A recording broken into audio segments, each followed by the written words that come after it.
ನಿಮ್ಮ ಪ್ರಶ್ನೆಗೆ ಉತ್ತರ ಇಲ್ಲಿದೆ. ಗಾದೆ ಮಾತು, ತಟಸ್ಥನಾದವನಿಗೆ ತಂಟೆಯೇನು?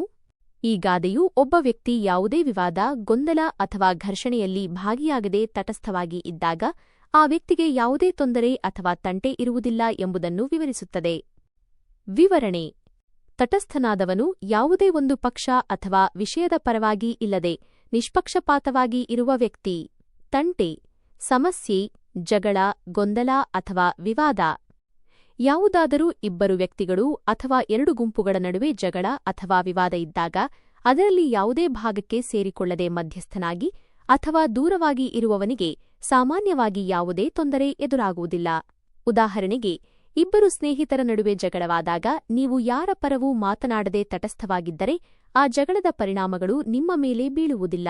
ಆದರೆ ನೀವು ಒಂದು ಪಕ್ಷವನ್ನು ಬೆಂಬಲಿಸಿದರೆ ಇನ್ನೊಂದು ಪಕ್ಷದೊಂದಿಗೆ ನೀವು ತೊಂದರೆಗೆ ಸಿಲುಕಬಹುದು.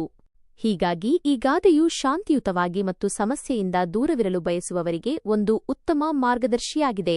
ಇದು ನೀನು ಸುಮ್ಮನೆ ಇದ್ದರೆ ಯಾರೂ ಏನೂ ಮಾಡುವುದಿಲ್ಲ ಎಂಬ ಅರ್ಥವನ್ನು ಧ್ವನಿಸುತ್ತದೆ.